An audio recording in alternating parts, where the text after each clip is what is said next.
나는 매년 7월 하순이면 평일날 휴가를 쓴다. 혼자 쇼난으로 해수욕을 가는 것이다. 주말에는 사람이 너무 많기에 피하고 있다.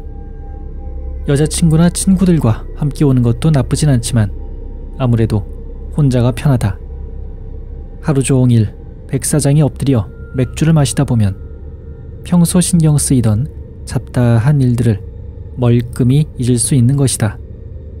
그리하여 매년 혼자 휴가를 가는 게 나만의 연례 행사가 된 것이다. 이 역에서 내려 이 해안까지 이어진 오솔길을 건너라면 주변엔 식당과 가게들이 줄지어 있다. 그중 한 식당으로 들어섰다. 늦은 아침을 먹기 위해서였다. 평일이지만 학교가 방학 중이라 그런지 사람이 바글바글했다. 옆자리에는 어머니와 딸이 앉아 있었다. 딸은 초등학교 3학년 정도일까. 혼자서 밥을 먹고 있자니 굳이 훔쳐들을 생각이 없어도 옆자리의 대화가 귀에 들어온다. 엄마, 아빠랑 떨어지고 얼마나 지난 거야? 딸의 질문에 어머니는 괴로운 듯한 목소리로 대답했다. 벌써 4년이나 됐구나. 아무래도 아버지는 단신 부임이라도 됐거나 무슨 이유에서인지 별거라도 하는 중인가 보다. 나는 시덥지 않은 상상을 하며 생치어 덮밥을 먹고 있었다. 아빠, 외롭지 않을까? 유카랑 엄마랑 계속 떨어져 있어서 외로워하고 있는 건 아닐까? 어라? 단신 부임한 게 아닌가? 단신 부임이라면 1년에 한두 번은 집에 돌아올 것이다. 계속 떨어져 있을 리가 없다.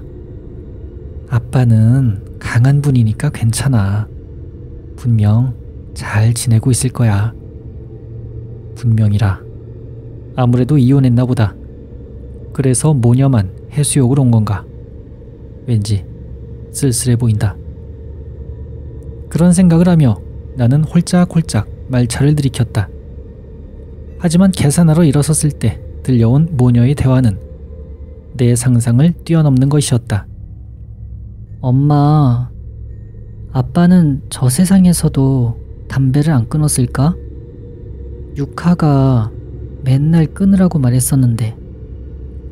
글쎄, 하지만 아빠한테 그 정도 재미는 있어도 괜찮겠지. 이런, 남편이 세상을 먼저 떠난 모양이다. 그 후 나는 해안으로 가서 수영복으로 갈아입었다. 그리고 편의점에서 사온 맥주캔을 따고 한동안 바다를 바라보며 마셨다. 아, 역시 바다는 좋구나. 아까 그 모녀는 완전히 잊고 짧은 휴가를 만끽하고 있었다. 몇 시간이나 지났을까?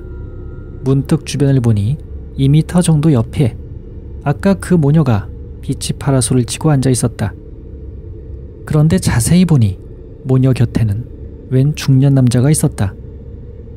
둘이서 왔던 게 아닌가? 혹시 재혼 상대라도 되는 걸까? 왠지 모를 흥미가 생겨 한동안 그들을 곁눈질로 바라보았다. 그 세 사람은 아무리 봐도 가족 같았다. 혹시 재혼한 걸까? 아니면 그냥 애인일까? 그러고 보니 아까 그 식당에는 저 남자가 없었는데 여기 해변에서 만난 걸까? 왠지 조금 이상하다 싶은 납득하기 힘든 감각이 나를 휘저었다. 그 사이 모녀는 서로 손을 잡고 튜브를 들고 바다로 향했다. 백사장에는 중년 남자 혼자만 남아있다. 파도를 타고 놀고 있는 모녀를 보고 있자니 돌연 이상한 상상이 들었다. 그러자 강렬한 햇빛에도 불구하고 오한이 나고 소름이 돋았다. 가만, 혹시 저 남자 죽은 남편인가?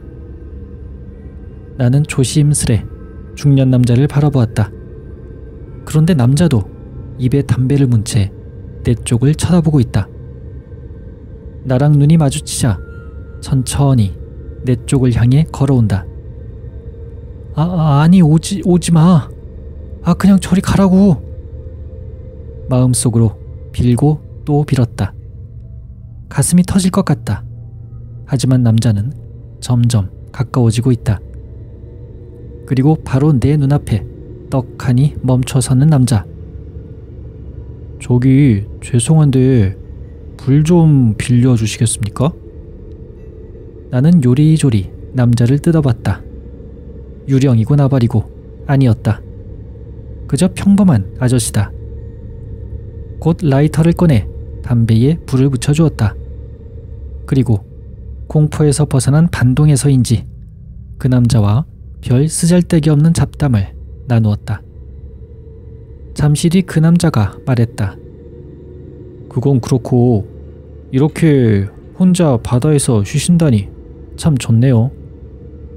그렇죠. 하지만 그쪽도 가족이랑 함께 올 수 있다니 너무 부럽습니다.